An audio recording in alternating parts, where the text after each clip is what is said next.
Oi, pessoal! Hoje nós vamos estudar a respeito dos fatores típicos em sistema de distribuição de energia elétrica. Antes de iniciarmos nos cálculos desses fatores típicos, serão apresentados alguns conceitos importantes para o correto entendimento da aplicação desses tipos de fatores. O primeiro conceito que nós vamos estudar é sobre demanda. Em conformidade com as normas técnicas, define-se a demanda. A demanda de uma instalação é a carga nos terminais receptores tomada em valor médio num determinado intervalo de tempo. Vamos então interpretar essa frase. Então, a carga, o que seria essa carga? A carga aqui pode ser entendido como uma aplicação que está sendo medida em termos de potência, seja ela potência aparente, ativa ou reativa. Então, pode ser potência em kVA, a potência em MVAR e assim por diante. E esse intervalo de tempo? O que seria? Esse intervalo de tempo, a gente consegue observar que, fazendo um intervalo de demanda muito pequeno, pode-se definir como sendo uma demanda instantânea. Então, se eu definir um tempo muito próximo de zero, eu vou encontrar a demanda instantânea de uma curva de um sistema. Para cada aplicação, pode-se levantar, sempre num determinado período, a curva de demanda instantânea em função do tempo. Com isso, nós obtemos a curva instantânea de demanda para o período. Então, eu tenho aqui um exemplo de uma figura em que foi traçada a carga em kVA, então a potência aparente aqui, durante todo um dia de um determinado sistema. Pode ser, por exemplo, no sistema de distribuição, um ramal principal, um alimentador que sai de uma subestação. Então, nós observamos aqui que nas primeiras horas do dia temos uma potência baixa, ela passa a se elevar, atinge aqui um ponto máximo em torno de 1000 kVA, lá próximo às 16 horas, e ela passa a cair até voltar àquele valor bem baixo nas últimas horas do dia. Na curva de demanda, principalmente devido à característica da carga, ocorrem flutuações muito grandes durante um período de tempo muito curto. Então, sempre é necessário considerar um intervalo de demanda que não seja nulo ou muito próximo de zero. Esse intervalo de demanda fica ali entre 10 ou 15 minutos. Então, aqui nós podemos observar que eu vou adquirir o valor da demanda nessa curva aqui de baixo, a potência nesse caso aqui em quilowatts, a cada 15 minutos. Então, notem aqui, no tempo igual a 2 horas, eu tenho uma demanda. Após 15 minutos, eu vou anotar a próxima demanda. Durante esse tempo, eu sempre vou anotar como sendo a potência, a demanda constante. Então, aliás, a demanda aqui, ela elevou. Então, eu traço a minha curva para cima. Depois de 15 minutos, minha demanda ela passa para um valor superior. Então, eu vou elevar essa demanda. E assim por diante, até fechar a nossa curva de demanda. Essa figura abaixo ilustra uma curva de carga diária, Aqui eu tenho a minha demanda no eixo Y e o tempo aqui no eixo X, com intervalo de demanda não nulo. Um destaque é que, se a demanda representar a potência ativa, então, por exemplo, se eu tenho aqui nesse eixo Y a unidade de quilowatts, que é uma unidade de potência ativa, a área sob a curva, a área debaixo da curva, que eu vou calcular aqui, ela representa a energia consumida diariamente. Então, por exemplo, se aqui está em quilowatts, e eu encontrar essa área, eu vou encontrar a energia em quilowatts hora, vezes hora, Então, eu posso calcular qual é a energia que eu consumi durante um dia pela curva da demanda. Passamos agora para o conceito de demanda máxima. Então, de acordo novamente com as normas técnicas, a demanda máxima de uma instalação ou sistema é a maior de todas as demandas que ocorre, atenção, em um período especificado de tempo. Então, eu tenho que especificar qual é esse período de tempo e então encontrar qual que é a máxima demanda dentro desse período. Não se deve confundir o período durante o qual a demanda foi observada com o intervalo de demanda, porque intervalo de demanda é aquele intervalo em que eu vou adquirir os dados de demanda. E o período é a janela que eu vou observar qual vai ser minha demanda máxima. Assim, né, fica evidente que quando se fala em demanda máxima, sempre é necessário que especifique o período durante o qual a demanda com intervalo de demanda pré-fixado é observado. Ou seja, demanda máxima deve ser sempre diária, mensal, anual. Sempre eu tenho que falar o período de tempo. Passamos agora para um pequeno exemplo. Então, um consumidor industrial tem uma carga que apresenta a seguinte demanda instantânea, 20 kW, porém ela se mantém constante somente durante 2 minutos.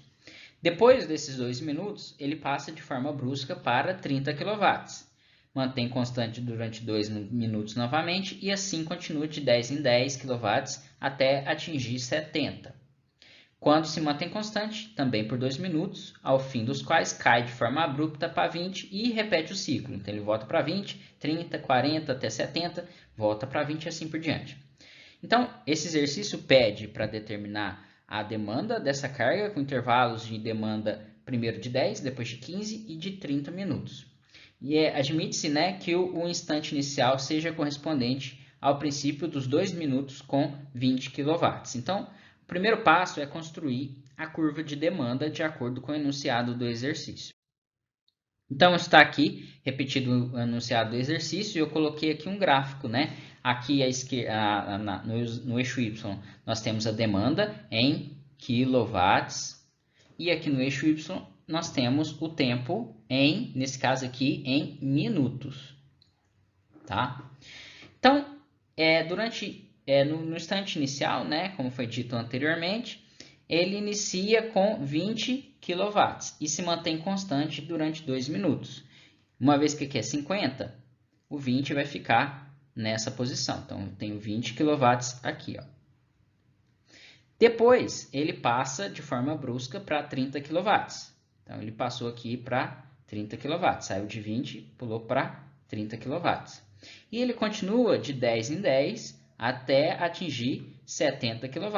Então, essa posição aqui é 70. Ele vai fazendo essa escadinha de 2 em 2 minutos até 70. Quando chega em 70, né, ele cai de forma brusca, né, para 20, volta para os 20. E ele vai repetindo essa escadinha dali por diante.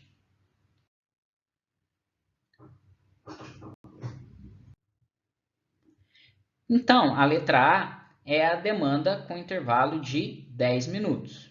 Como nós vamos calcular essa demanda? Nós vamos primeiro determinar a energia do sistema durante os primeiros 10 minutos. Então, até esse ponto aqui, né, que eu estou marcando com esse círculo vermelho. E depois nós vamos dividir por 10, que é o tempo. Então, energia dividido pelo tempo, eu tenho potência, que vai ser a minha demanda. Então, pegando aqui a energia, eu vou pegar a potência multiplicar pelo tempo. Então, eu tenho aqui nesse primeiro instante aqui, ó, eu tenho uma potência, uma demanda de 20 kW durante 2 minutos. Então, vai ser 20 vezes 2. Depois eu vou somar com esse próximo segmento aqui, ó. Eu vou pegar 30 kW, que está aqui, e dividir também por 2. Por quê? Apesar daqui ser 4 minutos, a diferença entre esses dois aqui é sempre 2. Ele vai marcar de 2 em 2 minutos. Então, 30 vezes 2. E assim por diante, né? O próximo eu vou pegar esse ponto aqui, vai ser 40.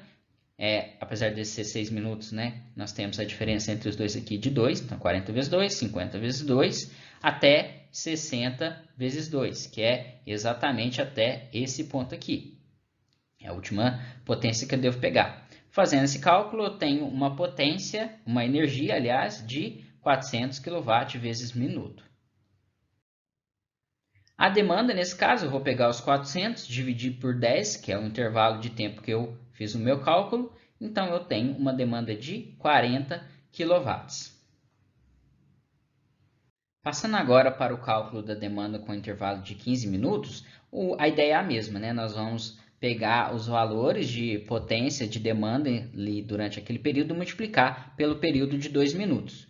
No caso aqui, 15 minutos, né, nós vamos chegar até nesse ponto aqui de 20 kW de demanda. Então, vamos calcular toda essa daqui, né, até essa potência anterior, essa energia anterior aqui.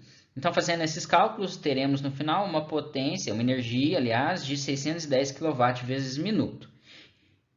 Dividindo 610 por 15, nós temos 40,6 kW. Notem que a demanda para um intervalo de 15 minutos alterou, ele mudou, né? Foi para um valor um pouquinho acima. Finalmente, chegamos aqui no intervalo de 30 minutos, vamos fazer o mesmo cálculo, porém, nós vamos calcular a energia até esse ponto que eu marquei aqui de vermelho. Tudo aqui para trás é o que está nessa conta aqui apresentada para vocês. No final, nós temos a energia de 1.260 kW vezes minuto. Dividindo, então, os 1.260 por 30, temos uma demanda de 42 kW, que é maior do que as demandas encontradas anteriormente. Notem que o intervalo de tempo, o período, né, de janela para cálculo da demanda é muito importante, vai influenciar no cálculo da demanda final. Algo muito importante de se estudar são a diversidade das cargas conectadas no sistema, uma vez que cada carga se comporta de uma forma distinta durante um dia e inclusive durante todo um ano. Um alimentador ele sempre opera com a carga variável, né, devido a essa diversidade de cargas. Portanto, deve ser estudada sempre para a condição pior, que é a condição de demanda máxima, porque é ela que vai impor condições mais severas de queda de tensão e aquecimento dos condutores. Assim, a seguinte questão surge: será que a demanda máxima de um conjunto de consumidores é igual à soma de suas demandas máximas individuais? A resposta é não, porque, né, em todo o sistema existe uma diversidade entre as cargas, uma diversidade entre os consumidores, resultando para uma demanda máxima do conjunto menor que a soma das demandas máximas individuais.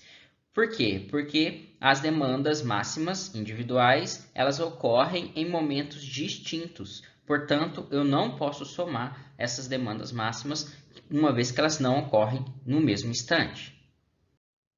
Portanto, alguns fatores relacionados à diversidade de carga são criados. A primeira delas é a demanda diversificada. Essa demanda diversificada de um conjunto de cargas, num dado instante, é a soma das demandas individuais das cargas simplesmente naquele instante. Então, para um grupo N de cargas, então esse N aqui pode ser 1, 2, 3, se eu tenho 3 cargas conectadas, esse N seria 3, cuja demanda diária, né, é dada por D e T, demanda, o valor de demanda em quilowatts, em kVA, em que varia de 1 até N, então ele vai rodando, né, vai iterando do valor inicial 1 e para até o N, que é o número de cargas.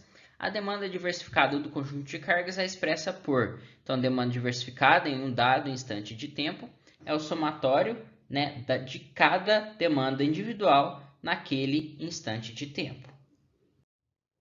Então, um exemplo aqui. Nós temos duas cargas, que eu chamei aqui de D1, que está em azul, e D2, que está em laranja pontilhado. Essa linha cinza pontilhada mais próxima seria a soma instantânea de D1 mais D2. Então, aqui, por exemplo, no instante zero, D1 aqui, ela está com 10, aqui eu não especifiquei a unidade, mas vamos supor quilowatts aqui, né? Então, está com 10 kW nesse instante. Aqui, a carga está com 30 kW, D2. A soma das duas, né, seria 40 kW. Então, por exemplo, aqui a demanda diversificada no instante 0 é 40 kW. No instante 20, aqui, D1 está com 20 kW, D2 está com 40 kW. Então, a soma das duas, nós temos 60 kW. Então, no instante 20 minutos, nós temos demanda diversificada de 60 kW. Para 40 minutos, né, nós temos aqui uma soma dessas duas demandas igual a 80 kW, o que resulta na demanda diversificada. Agora, um outro conceito importante é a demanda máxima diversificada. Então, a demanda máxima diversificada corresponde ao instante TA em que ocorre a demanda máxima do conjunto de cargas. Então, eu devo saber qual é esse instante TA, que é onde acontece a demanda máxima do conjunto, e eu somo todas as cargas. Nesse caso aqui, a demanda máxima ela ocorre no instante de 30 minutos, aqui, que é onde a máxima solicitação de potência do sistema, que é 80. Então, eu tenho TA igual a 30 minutos. Se eu tenho TA igual a 30, a demanda diversificada máxima de 30, né, T igual a 30, é 80.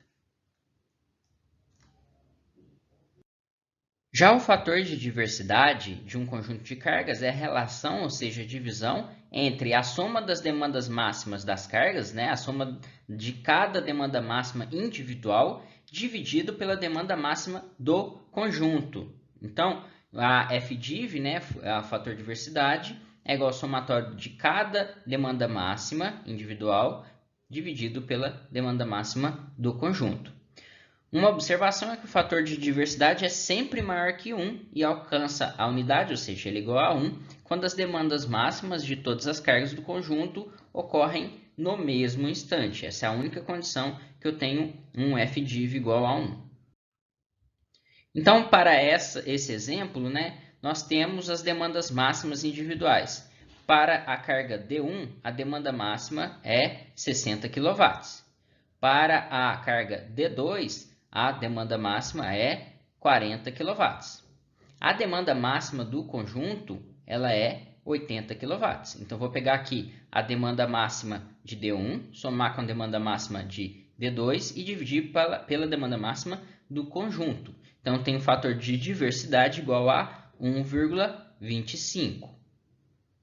Já o fator de coincidência é o inverso do fator de diversidade. Então, ele é 1 sobre o fator de diversidade, ou então, né, a demanda diversificada máxima dividido pelo somatório das demandas máximas individuais. Nesse exemplo, né, nós podemos simplesmente pegar o valor do fator de diversidade que encontramos anteriormente e calcular esse fator de coincidência utilizando o 1,25. Então, 1 sobre 1,25 eu tenho um fator de coincidência de 0,8.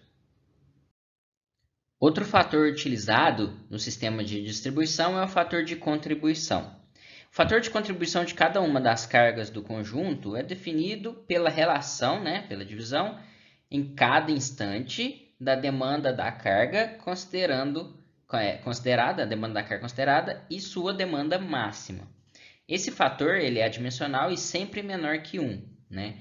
De forma particular, seu valor unitário ocorre quando, num certo instante considerado, a demanda coincide com o instante da demanda máxima. Nesse caso aqui, nós podemos calcular qual que é o fator de contribuição de cada uma das cargas. Aqui eu escolhi o instante 0. Então, para a carga D1 aqui, no instante 0, ela estava consumindo, né, 10 kW. E a demanda máxima dessa carga é 60 kW. Então, eu tenho que dividir 10 por 60 e eu tenho um valor de fator de contribuição de 0,1667. Para a carga D2, também para o instante 0, devemos pegar aqui o valor da demanda nesse instante de 30 kW.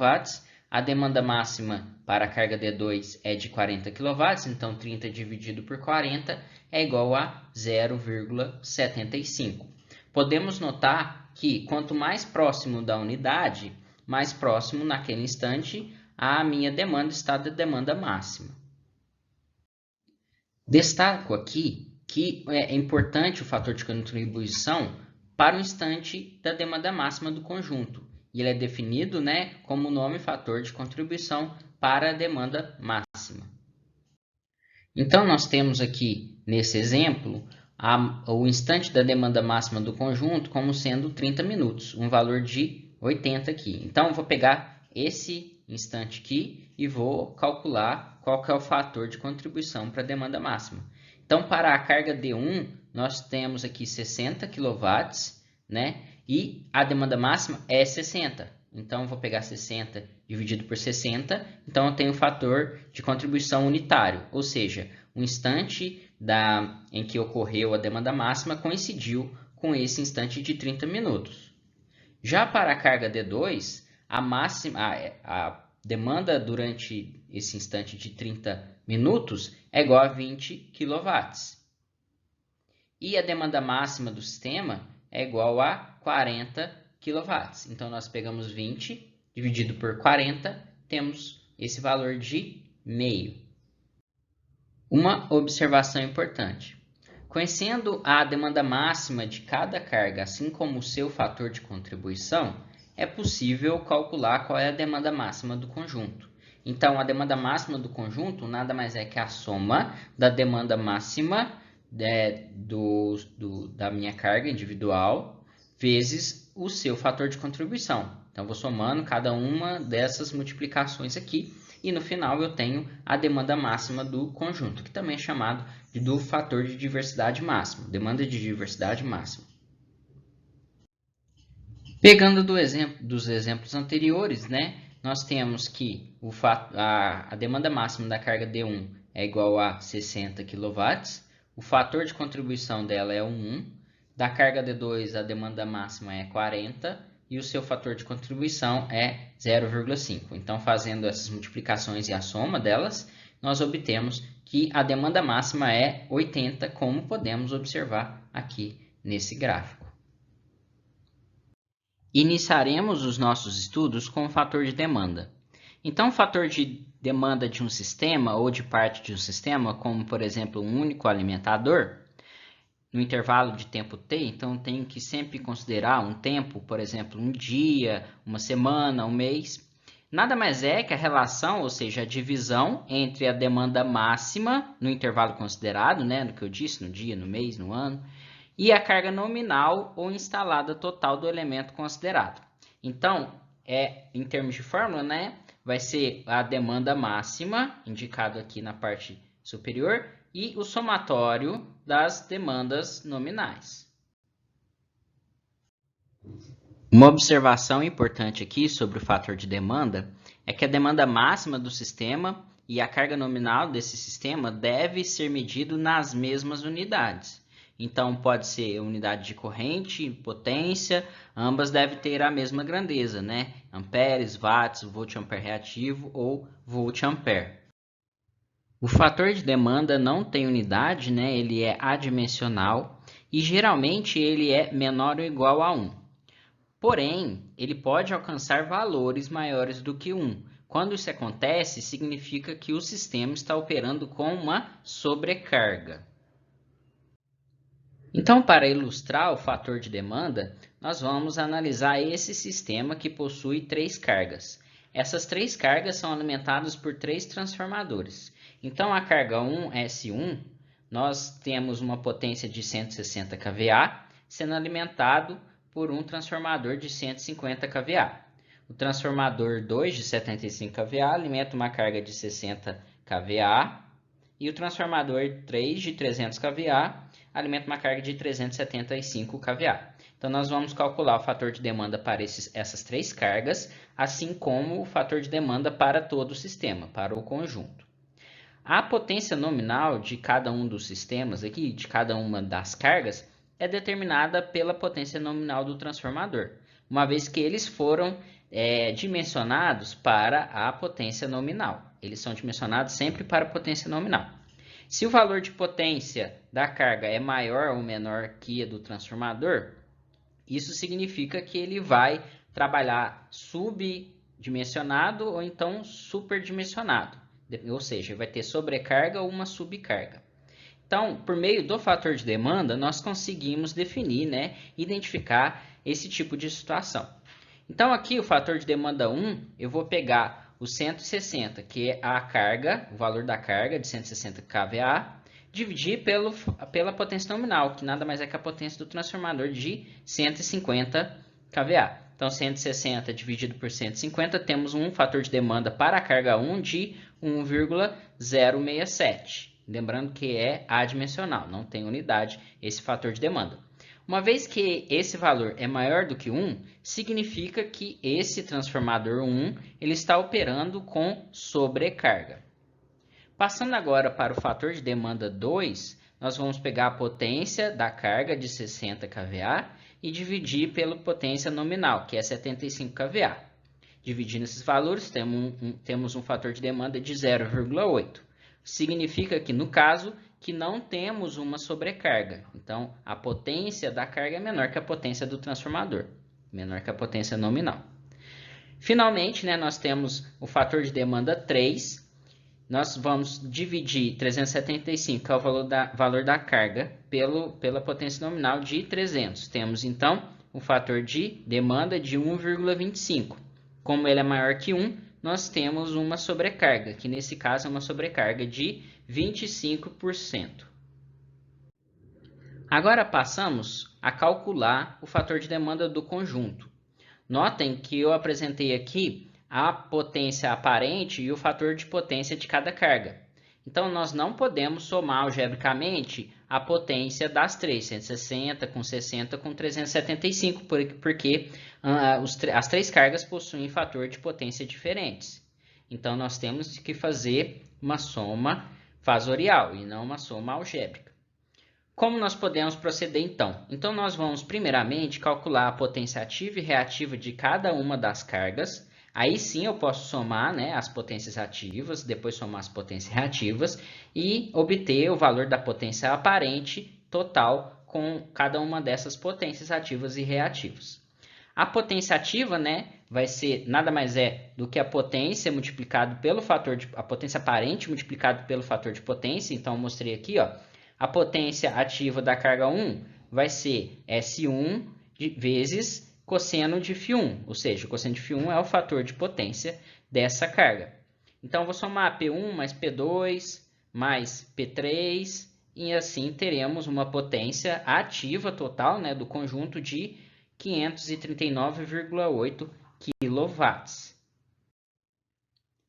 Antes de calcularmos a potência reativa de cada uma das cargas, devemos definir qual que é o valor de φ, Então, temos o fator de potência, que o fator de potência nada mais é do que cosseno φ. Então, vamos calcular φ1, φ2 e φ3.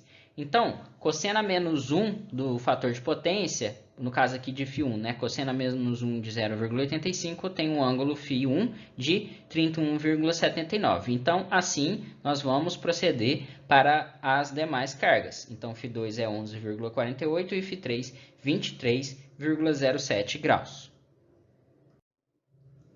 Com o valor de φ1, φ2 e φ3, nós podemos calcular as potências reativas individuais de cada carga. Então, S1 vezes seno de φ1, nós vamos ter aqui Q1, que é a potência reativa da carga 1. S2, φ2, seno de φ2, nós temos Q2. E S3, seno de φ3, nós temos Q3. Então, nós fazendo essas contas e somando as três potências reativas, nós encontramos aqui o valor da potência reativa do sistema igual a 243,26 kVA reativo. De posse da potência ativa e reativa do sistema, nós podemos calcular a potência aparente, que nada mais é que a raiz quadrada de P quadrado mais Q quadrado. Então, temos a potência aparente do sistema igual a 592,08 kVA. Finalmente, a gente pode calcular, então, o fator de demanda do conjunto. Então, vou pegar aqui a potência aparente máxima, que é 592,08, dividido pelas potências, a soma das potências aparentes nominais. Então, eu tenho 150, que é a potência nominal do transformador 1, mais 75, que é a potência nominal do transformador 2, mais 300, que é a potência nominal do transformador 3. Então, nós encontramos aqui um fator de demanda para o sistema de 1,128. Isso significa, implica que o sistema está trabalhando com sobrecarga de quase 13%. Outro fator que iremos estudar é o fator de carga. Então, define-se o fator de carga de um sistema ou de parte de um sistema, como, por exemplo, um alimentador de um sistema de distribuição, como sendo a relação, a divisão, né, entre as demandas média e máxima do sistema, correspondente sempre a um período T. Então, de forma sumarizada aqui, de forma resumida, nós vamos pegar a energia absorvida em um certo tempo T, dividido pela demanda máxima do sistema, vezes o tempo que estamos estudando. O fator de carga, ele não tem unidade, ou seja, ele é adimensional e sempre ele é menor ou igual a 1, sem exceção. Observa-se que para um fator de carga unitário, ou seja, quando FC é igual a 1, né, corresponde ao sistema que está operando durante o período de tempo T com uma demanda constante. É o que a gente chama de carga flat. Ela é constante durante todo o período do tempo. Outra observação é que esse tipo de carga ela é muito rara e normalmente se ela existe é uma carga industrial. Deve-se observar que o valor da demanda, né, que estamos aqui considerando, é sempre em relação ao intervalo. Então, tem que sempre considerar o tempo, que pode ser dia, uma semana, um mês, um ano e assim por diante. Então, para ilustrar esse fator de carga, nós vamos resolver esse exercício. Então, o que o exercício nos diz? Determinar o fator de carga diário. Então, eu disse para vocês que deve ser sempre solicitado o tempo que nós vamos levar em consideração. Então, determinar o fator de carga diário dos 3 tipos de consumidores e também do conjunto. Os consumidores aqui, como nós podemos notar na figura, é um consumidor industrial, um consumidor residencial e a iluminação pública. Então, isso aqui é uma carga típica de um alimentador de distribuição. Ele vai fornecer energia na mesma saída da subestação para residências, para a indústria e também vai alimentar, claro, a iluminação pública. Então, nós podemos notar algumas coisas aqui nesse gráfico. Aqui de pontilhado, nós temos a carga industrial. Notamos que ela possui os seus picos em alguns períodos, porém, ela é mais comportada, vamos dizer assim, que a carga residencial. Ela possui um fator de demanda, um fator de carga, aliás, mais próxima da unidade. Já aqui a carga residencial, que é essa aqui que eu estou indicando para vocês, nós podemos observar que ela possui um baixo consumo, né, durante um período grande de tempo e durante um período curto de tempo, que é o horário de pico, nós temos um consumo muito grande. E a iluminação pública, como nós podemos observar aqui, além de ser um consumo bem menor que as demais cargas, nós podemos notar que ela só vai funcionar no período da noite. Então, ela vai funcionar aqui, observando nesse gráfico, da meia-noite, né, 0 horas até 5 horas da manhã, e depois das 18 horas até a meia-noite, né, até virar o dia. Então, a primeira etapa para calcular o fator de carga é determinar a energia de cada uma das cargas. Então, o que nós vamos fazer aqui? Nós vamos pegar a potência aqui dado pela demanda e multiplicar pelo tempo em horas. Então, se eu quero pegar, por exemplo, nesse período aqui, a energia, né, que das 0 horas até 5 horas da manhã, eu vou pegar a potência aqui nesse ponto e multiplicar por 5. Então, com isso, eu vou ter energia durante esse período. Depois, eu vou somar a energia aqui, ó, no período das 18 às 24, a pegar a potência nesse momento, multiplicado pelo tempo das 18 às 24 horas. Então, a energia aqui, no caso da iluminação pública, né, vão ser 12 horas, o total, esses dois tempos, esse mais esse aqui. Teremos, vezes 50, que é a demanda, nós teremos 600 kWh. Para a energia residencial, nós vamos pegar a cada instante aqui da carga residencial, que é essa pontilhada menor aqui, ó.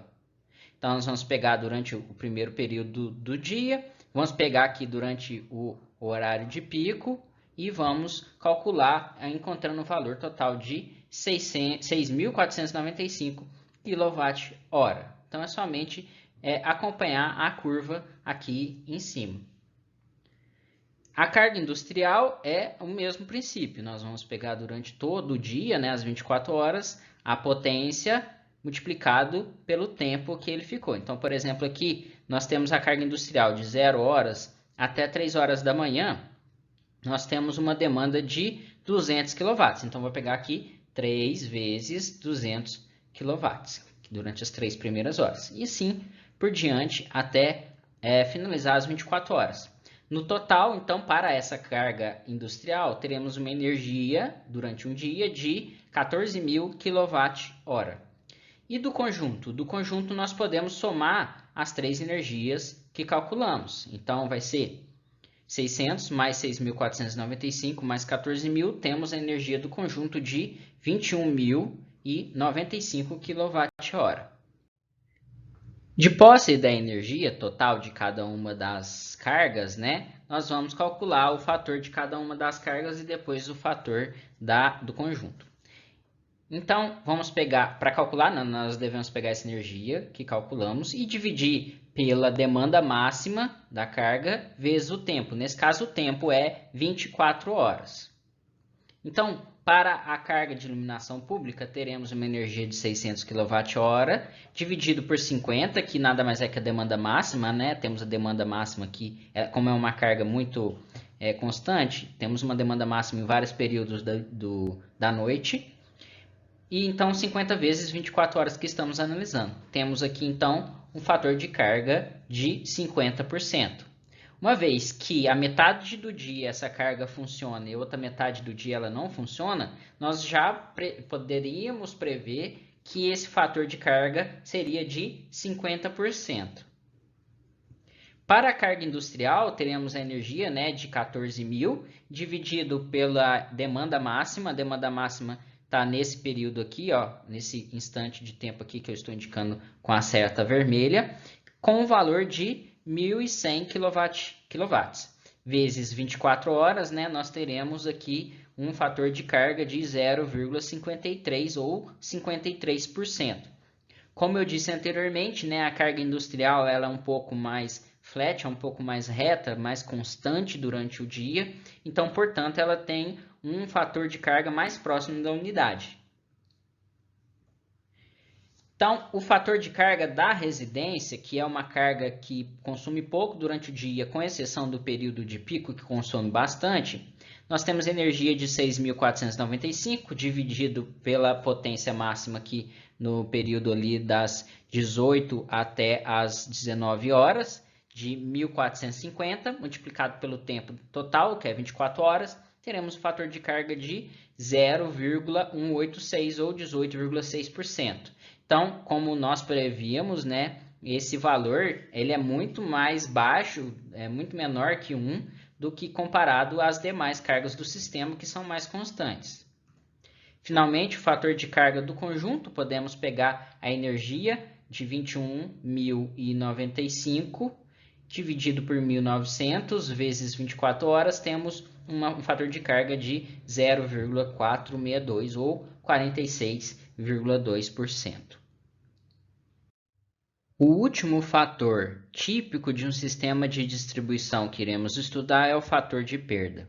Então, o fator de perda é definido de forma semelhante aos demais, né, para um sistema ou parte de um sistema, como, por exemplo, um alimentador, como sendo a relação entre os valores médio, que eu chamei aqui de P médio, e máximo, que é P máximo, da potência dissipada, né, que nada mais é que as perdas, num intervalo de tempo que eu chamei aqui de tal, essa letrinha grega aqui, tal. Ou seja, o fator de perda aqui vai ser energia perdida no intervalo de tempo dividido pela perda máxima vezes o tempo.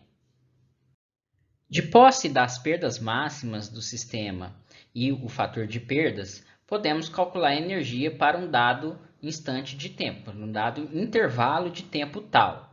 Então, a energia, né, nada mais é que as perdas máximas do sistema, vezes esse intervalo de tempo tal, vezes o fator de perdas.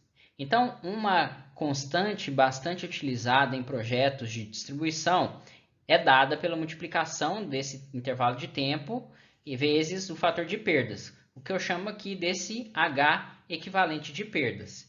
Então, esse H equivalente de perdas nada mais é do que as horas equivalentes para perdas, que é, né, o número de horas que a instalação deve funcionar com a perda máxima para que o montante global de perdas seja igual àquelas verificadas num dado período considerado. Então, aqui nós vamos supor esse sistema aqui. Nós temos as perdas e essas perdas elas variam durante o dia, uma vez que a demanda varia, as perdas, né, nos cabos principalmente, elas vão variar durante todo o dia. A perda máxima do sistema, nesse caso aqui, é de 330,578 kW.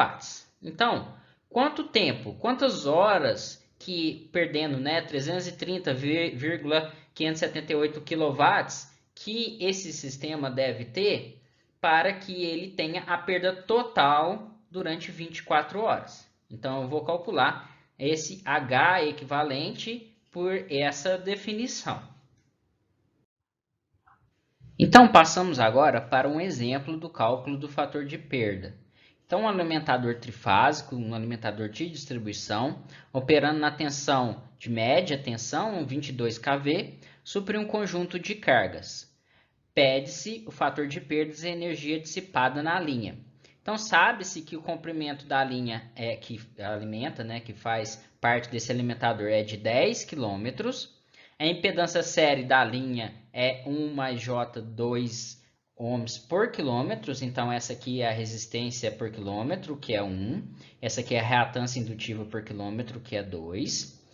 E temos a curva de área da carga dada por essa figura aqui da direita. Então, nós temos a demanda durante várias horas do dia. Para calcularmos as perdas em cada instante de tempo, nós vamos fazer aqui algumas manipulações algébricas nessa equação. A equação são as perdas, né, no condutor. Então, as perdas para um sistema trifásico, teremos aqui 3, porque é trifásico, vezes a resistência, vezes a corrente ao quadrado. Como eu estou levando em consideração as perdas para um intervalo de tempo, nós devemos considerar aqui a corrente para um dado intervalo de tempo t, instante de tempo t. Resistência, né, como eu disse, é a resistência da linha. Então, nós temos 10 km de linha e temos 1 ohm por quilômetro, nós temos uma resistência igual a 10 ohms. E de T é a corrente num dado instante de tempo.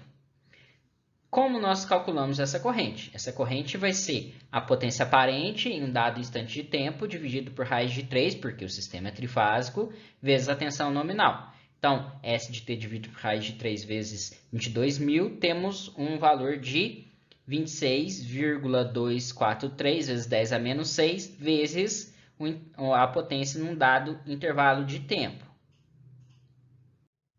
Portanto, as perdas da linha em função da potência aparente é dada pela seguinte equação. Então, nós vamos pegar a equação da corrente que acabamos de encontrar, né, e substituir aqui.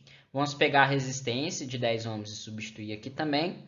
Então, nós substituindo isso tudo, né, nós teremos a seguinte equação, 20,661 vezes 10 a menos 6, vezes S para um dado instante de tempo ao quadrado, nós vamos calcular perdas em quilowatts. Então, para potências aparentes em kVA, aqui nessa equação teremos uma resposta em quilowatts. Então, da curva de carga, a gente pode encontrar a perda diária de energia. Então, vamos calcular para cada instante de tempo a perda, né? De acordo com a equação que acabamos de desenvolver. Então, aqui, do período de 0 horas até o período de 7 horas, temos uma demanda de 800 kVA. Então, substituindo na equação lá, teremos uma perda aqui, né, para cada instante de tempo, durante esse período todo, de 13,223 kW. A energia nada mais é que a potência multiplicada pelo tempo. Como eu tenho aqui de 0 a 7 horas, né, o tempo total é 7 horas, vamos multiplicar 13,223 por 7. Temos uma perda de energia de 92,5613 kWh. Para o segundo instante aqui, né, que vai das 7 horas até meio-dia, temos uma demanda de 1.500 kVA. Então, jogando na nossa equação, encontramos aqui para cada instante de tempo, a perda aqui é de 46,4873 kW. Já a energia para todo esse período de tempo, né, calculando, nós temos 232,4363 kWh. Do meio-dia, que é um instante anterior, até 18 horas, temos uma demanda de 2.800 kVA. Encontramos que para cada instante de tempo temos uma perda de 161 kW. E a energia nesse período vai ser a multiplicação dessas 6 horas aqui, meio-dia até as 18, né? Então temos uma energia aqui, uma perda energética durante esse período de tempo de 971,8964 kWh. Para o período das 18 às 21 horas, esse período de pico, né? Temos uma demanda de 4.000 kW, 4.000 kVA. Então, temos uma perda para cada instante de tempo de 330,576 kW. E, multiplicando isso por 3, que é o período desse horário de pico, temos uma perda energética de 991,728 kWh. Para os dois últimos instantes aqui, né? Das 21 até as 23, nós temos uma demanda de 1.000 kVA. Então, nós podemos calcular a energia de 41,322. E, finalmente, para a última hora aqui do dia, temos uma demanda de 800 kVA e uma perda energética durante essa única hora de 13,223 kWh. Então, o resultado final das perdas que calculamos é apresentado nesse gráfico aqui. Então, eu posso apresentar a perda em cada instante de tempo durante todo o meu dia. A energia total do sistema é simplesmente somar todas essas energias que calculamos. Nesse caso aqui, a energia total vai ser 2.343,178 kWh. Então, essa é toda a energia que eu perdi, que eu dissipei durante a minha transmissão de energia no sistema de distribuição. A perda máxima, né, que ocorre aqui durante o período de pico, tem um valor de 330,576 kW. De posse desses dois valores, nós podemos calcular qual que é o fator de perda. Então, com o valor da energia, com o valor das perdas máximas, né? Nós temos que o fator de perda é a divisão desses dois valores e eu tenho um valor de 0,295. Bom, pessoal, é isso que eu queria mostrar para vocês. Façam as atividades que estão postadas lá no Moodle. Essas atividades elas valem parte da nota de vocês, assim como a presença nas atividades assíncronas. Quaisquer dúvidas, entrem em contato comigo por e-mail, nos fóruns do Moodle ou no nosso servidor do Discord durante o horário de atendimento. Muito obrigado pela atenção e até mais.